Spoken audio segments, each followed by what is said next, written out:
to answer your question, I think getting people's stories, understanding people's stories is the pathway to social justice.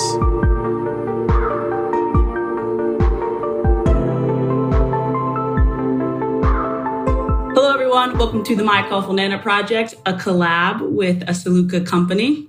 I'm here with Chidi Asoluka, and I pronounced your name correctly. That is correct. That is awesome. Correct. And we're so excited. And I just also want to mention that this episode is created in partnership with Breakthrough. Awesome. As mentioned, I am Chidi Asoluka. I am an educator. I've been educating for the last 15 years. I'm currently a dean at the Horace Mann School in the Bronx. And I'm also the founder of Asoluka Company, which is a burgeoning consulting firm that is trying to build more community school learning partnerships. He, him, his is my pronouns.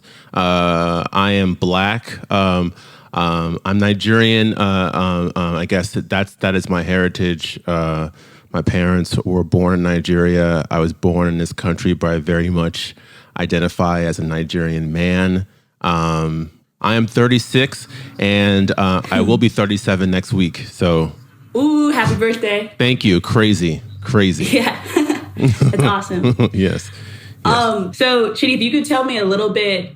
I know we talked like 2 weeks ago or so, right? Mm-hmm. So, I would love to just hear more about why you came into teaching, and then how that shifted towards creating this company. Yeah. So I even loved how you broke it up into chapters. Yeah. And even just diving into that would be awesome. Yeah. I said it was like a 3-act response. And the first act, definitely being educator was not in the cards. It's not anything that was interesting to me. Even though I wrote poetry, I loved reading, I love stories, all of that. Career-wise, I thought I was going to be a banker or something. And so the first act is that, but always the back of my mind thinking, I'm going to do something special, but I just didn't know what that thing was.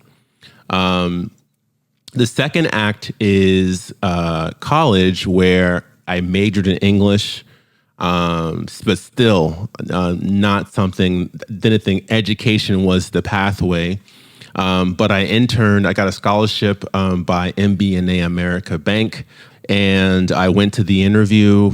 I thought I was a shoo-in. They were asking all types of questions about the bank. I knew it, our stock price, what's the retail residual finance charge. I knew that. Where are all our offices, who runs the, finance department in Camden. I knew that.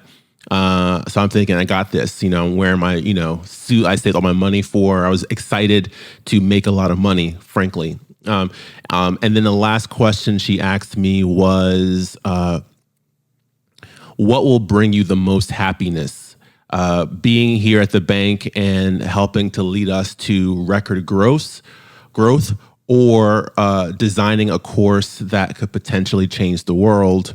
That question was so left field for me, but I was at an interview for the bank. So I told her, working here at the bank. But even though, again, back to Act 1, there's something in me that did not have language that was like pushing me to do something. I felt it even when I was answering the question of course, here at the bank.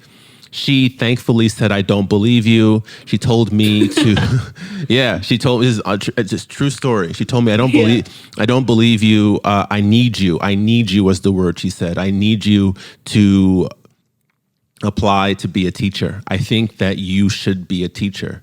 And that was the first time that I heard someone say that. And it appalled me, honestly. Like, excuse me, this is the job I'm supposed to be doing. Yes. And I went back to my dorm and I cried, because all of my roommates were getting these fancy jobs and job offers. And, at the time it was like, people are making $30,000-$40,000 out of college, and I was like, man, they're rich, and I'm gonna be broke. I really, that's where my mindset was. And but I said, all right, I'm going to apply to wherever and I'm going to hate it and I'll call her back. Because she told me, if you do hate it, call me back. This job is yours. So I said, okay, all right. Long story short, I interviewed, it was my second interview at a nonprofit organization, Prep for Prep, which I'm sure some people, if not all of you, especially in the New York area, should know. Prep prepares really bright students of color for the best schools in the country. So I interviewed there. She told me, this is the director of the student placement, boarding school placement, and she told me that education is a civil rights fight of our time, and that we are working to put prep out of business. And I was like, and that shifted my framework of education. I always thought that education was like a Monopoly game where you just had to find the right strategy to win. I was trying to get better grades than the person in front of me. I enjoyed learning, but a lot of it felt like a video game.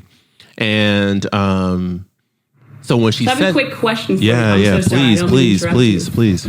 But when you heard that, the civil education is the civil rights movement of our time, right? And I think that was when we first talked and you said that was one of the most amazing things that hit me that you said. And then now, like, thinking about it over a course of 2 weeks with some time, right? Yeah. Education is also often seen as a privilege. So when you say education is a civil rights movement of our time, but a certain kind of education is only offered to certain people, how can we talk about those topics hand in hand? Education being a privilege? People or say if you that? think it is a privilege. Oh, man. Well, I believe education is the weapon. Weapon is a strong word. But I think it is the primary vehicle that we learn ourselves and the world around us. Without it, I think that we are living a not fully formed or fully realized life. There is an education that's happening behind the classroom that is pivotal to us understanding who we are. So if we've always thought, for example, like me, this may be hard to believe, but incredibly shy back in high school, to see other shy people, it gave me there is something about watching that said, okay, I'm not weird. I am not too much of an outlier. Or watching someone like, I'm going to put his name out there, Levi Brooks, who was a major inspiration to me, and how he was just so certain, was seemingly so certain about what he wanted and so clear in his communication and such a strong voice. I looked at that and I said, that gave me the blueprint to figure out my own self. And so without that institution of education, I don't know where I would be today. This is why I think it's a civil rights movement of our time.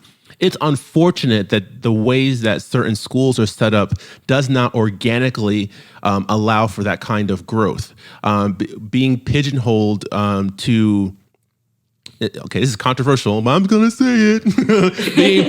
being pigeonholed by standardized tests, and which is fine, but then stifles the growth of creativity of our educators, I think puts our students at a tremendous disadvantage.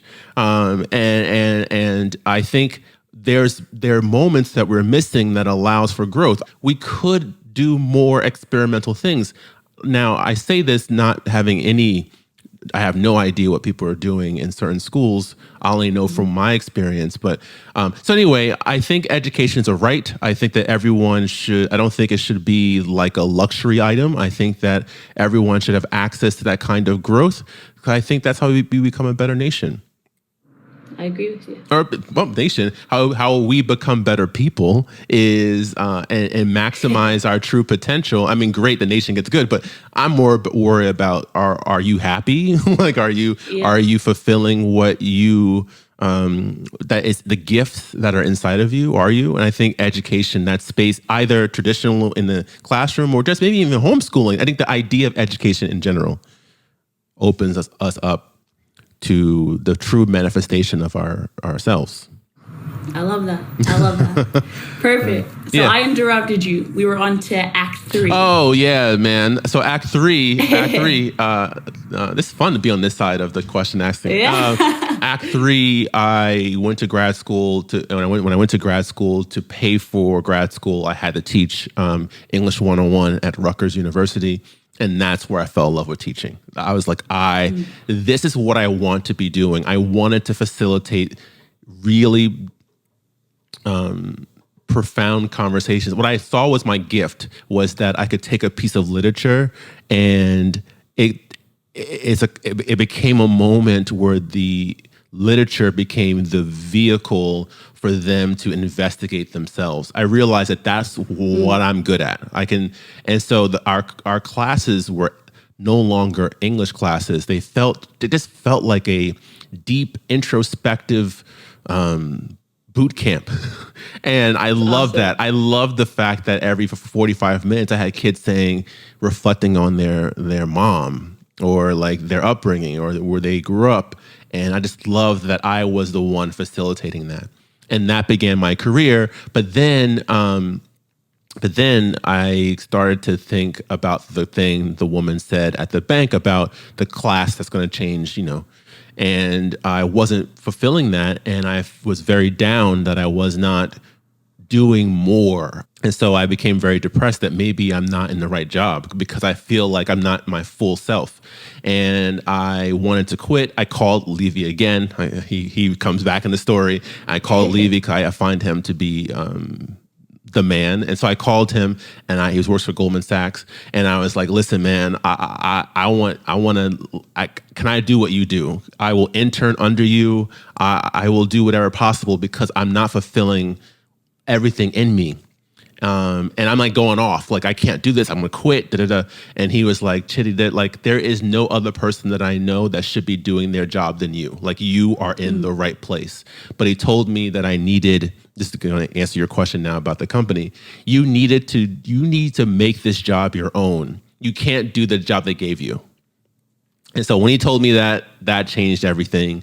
I created my own course called the New Community Project, which again is just us trying to leverage traditional education to be of service to our communities. I traveled the country talking about that course. There was tremendous excitement about the possibility of bringing this course to their school.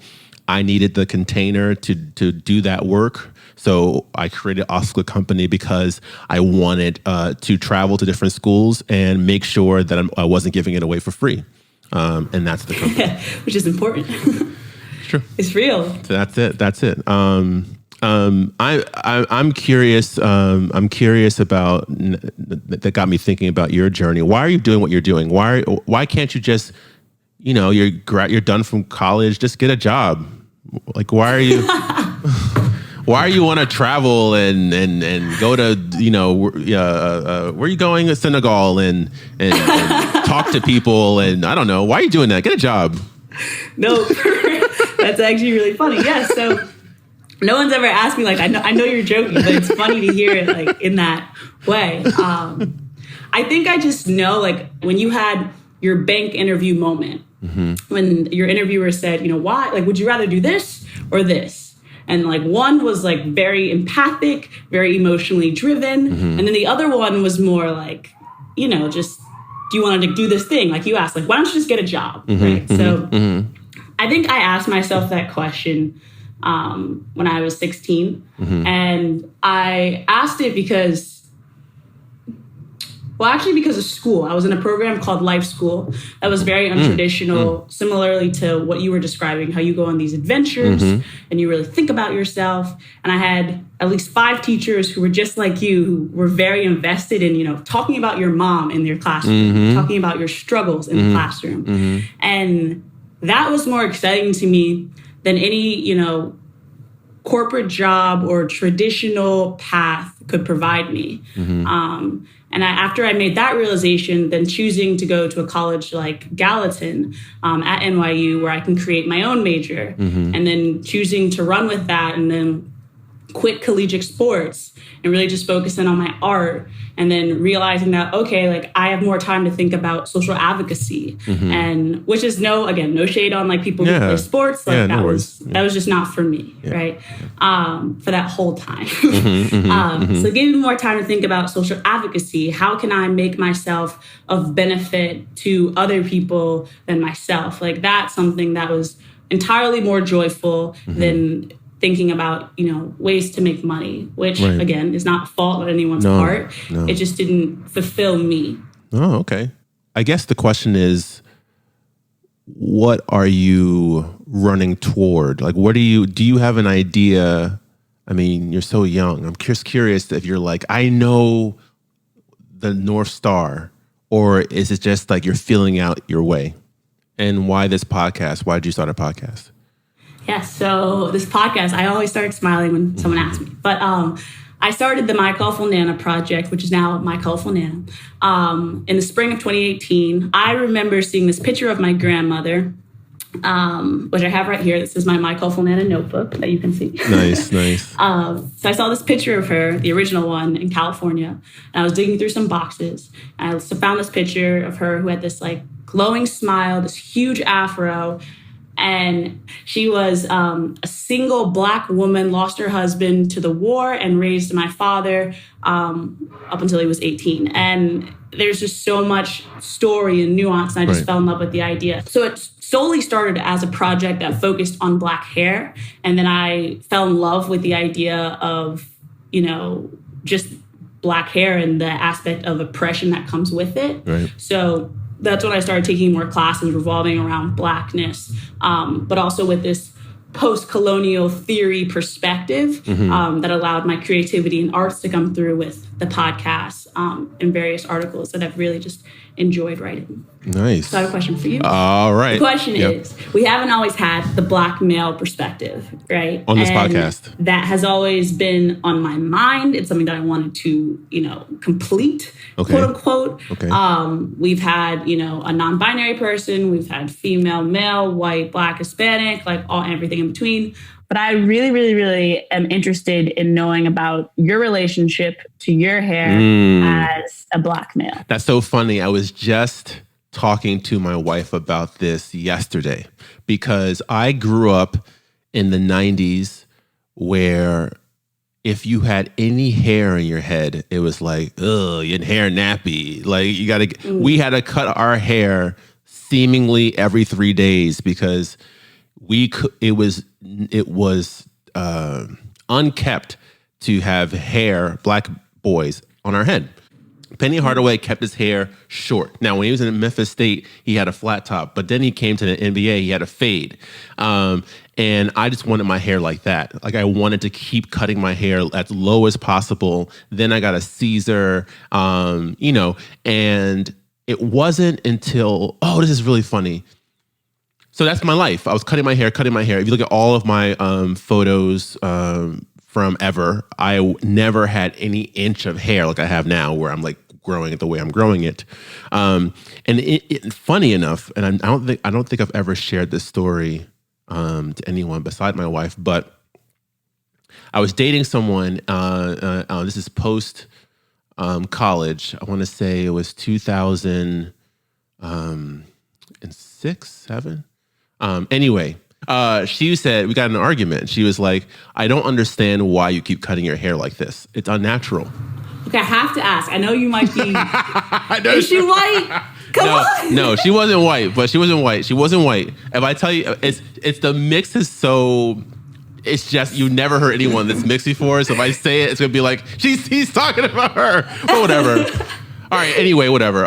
Whatever. And actually, this is a good story. This is a good story for you. So here it is. So anyway, we had an argument because she was like, it's so unnatural. It's so unnatural. You keep cutting your hair like this. And I was like, this is why I need to date a Black woman. I was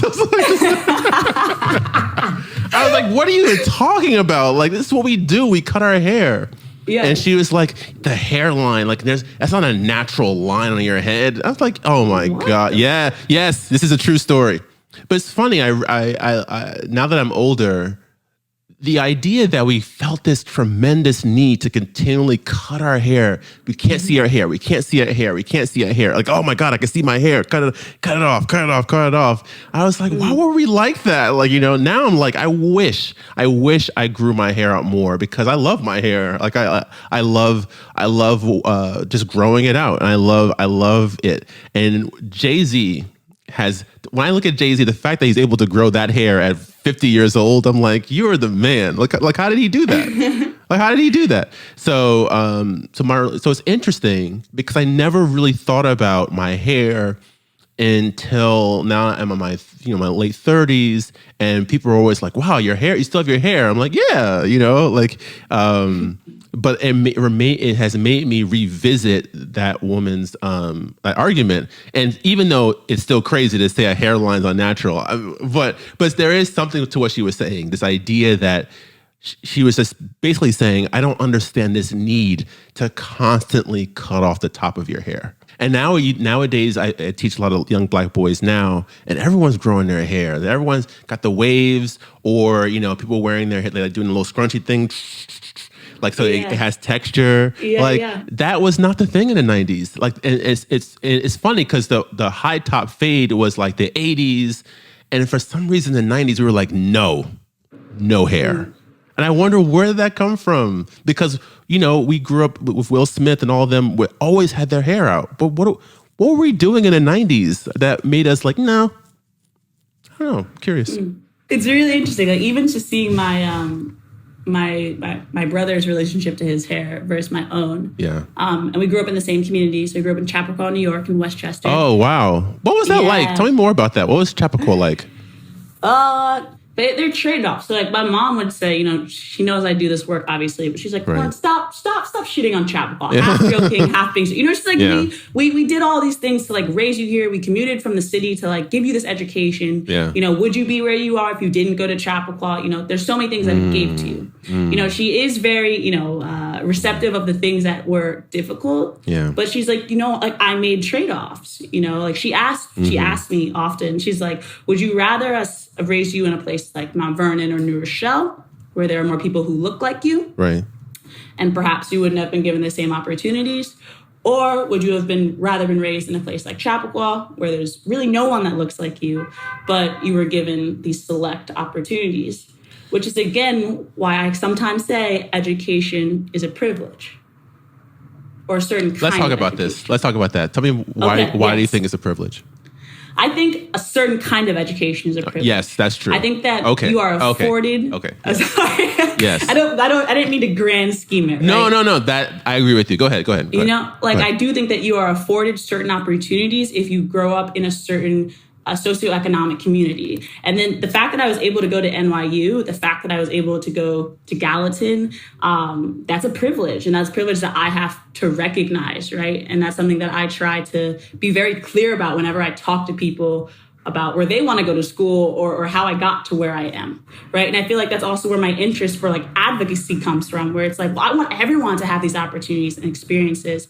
And now it's just a matter of, okay, well, how do we get there? Yeah. And I feel like that's what we're both very interested in and passionate about. But I am very, straightforward and clear about, like, I got this because I was given this from the womb. It had nothing to do with me being born. Correct. It was just what I was given. Yes, I would say I agree with you. The thing that I would say is that the privilege comes in you having the means and the opportunity to go to NYU. I wouldn't say NYU is a privilege. This is what I mean.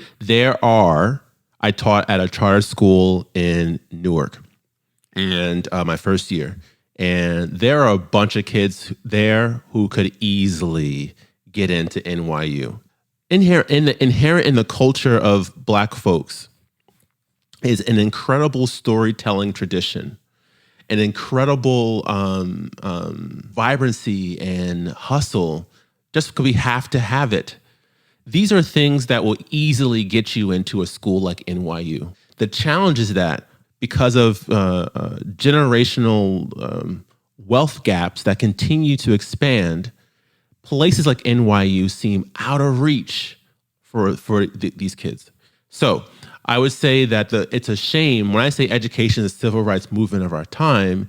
It's because of a generational wealth gap, because we have schools that are inequipped to leverage the innate skill set of Black folks, an incredible storytelling tradition. We tell the dominant language often in schools. I'm not saying, I don't know if it's like that now, but when I was teaching was, you are not as talented as your peers in Livingston. These are suburbs, South Orange. You're not that. So we got to figure out a way to close the gap.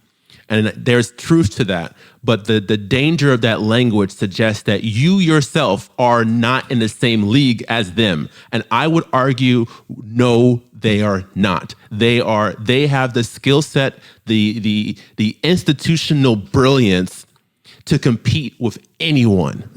Anyone. The problem is that when you don't have money, when you have generations of not having money, it does something to your brain that makes you believe that I can't be in the room with them. And that's the part that bothers me. It's like, if you only knew. I'm teaching at one of the best schools in the country. I also taught in a school in the inner city. Here's another hot take. I don't see a difference. No. Yes. What happens is the kids that I teach have generational knowledge. Take money out of it. Knowledge that says they can look to their grandfather, their great-grandfather who've made it. And that's powerful when you can see generations of people making it. The problem where I grew up is that we lack those role models. And because we lack those role models, is we can start to believe that it is not possible to be in the same spaces as the kids I teach now. And what I want to do is even this playing field, or to rewire the mind state of the kids I grew up with and neighborhoods I grew up in. All I'm saying is this, that there is wealth in our culture. And it's unfortunate that for some reason there are kids growing up today saying, I can't make it. And it's like, but you're in this culture, So that, to me, yes. We got to figure that piece out. And that's when I say education and civil rights movement, it's that piece. How can we liberate the minds of young people? I'm going to even expand it, not only Black folks, because I know there's poor white folks who believe they can't have it either. So that's interesting too. How can we take young people who grew up in generations of poverty, make them believe that you can leverage the innate abilities of your own family, your own culture, to put you in a position where you can go to NYU? My last question. All right. But we ask everyone that I interview. Oh, yes. Cool. What do you think is the importance of the My Colorful Nana Project and having conversations like this one? Because great question. Oh man, this may be one of those tangents, but I'm going to try my best, because this is something that I'm really, really, really passionate about. So I'll say this. So for your listeners, I teach English. I teach, and 5 years ago, because I hit a wall, I needed to create my own course. So I created a course called the New Community Project. And the New Community Project says, what if we read our neighbors in our local community the same way we read Shakespeare, Toni Morrison, the Titans? I wondered, this is a thought experiment, that maybe we would have a deeper understanding of why our neighborhood leans in one way, doesn't lean the other way, because we're looking at it through the lens of our brain and not through the lens of pity. Anyway, so to answer your question is, I believe, and what's happening with Newcom, what makes Newcom so special, is that we are unlocking human stories. And when you unlock human stories, it becomes really hard to other them. Because othering happens. I even banned the word. Back when I started teaching, I said, we will no longer say, that's weird, ever in the class. Because I can go into your household and see how y'all doing stuff and be like, that's weird. And you would hate that. You would hate, I'm like, wait, you guys don't eat at the table at 8 p.m.? My family does. That's weird. It's not weird. That's just the culture of that people. I'll end here. One of my major dreams is creating summer programs where young people go to middle America. Like, I want to create a program where for a summer, you spent a whole summer in East Lansing, Michigan. And you learn about what is this town about? Like, what are people worried about at dinner? Like, what are some of the big social problems that they face? What's the asset of East Lansing that no one knows about? Like, what's the food that everyone's eating in East Lansing? And really do a deep dive into the community norms so that people who live in these big cities get to understand what's happening in these places that we don't think about. To answer your question, I think getting people's stories, understanding people's stories is the pathway to social justice. I love that. Yeah, I believe that. I'm fired up now. Now I want to do something. Time to save the world. Let's go. Let's do it. Anyway, I'm proud of you. I'm super proud of you. I'm so proud of you. Thank you so much. Thank you. We gotta come to the table, and we have to talk and listen to each other, and that's the only way. And so to see that you've dedicated your life to getting these stories, I think it's the way we're going to change this nation and the way we're going to change this world.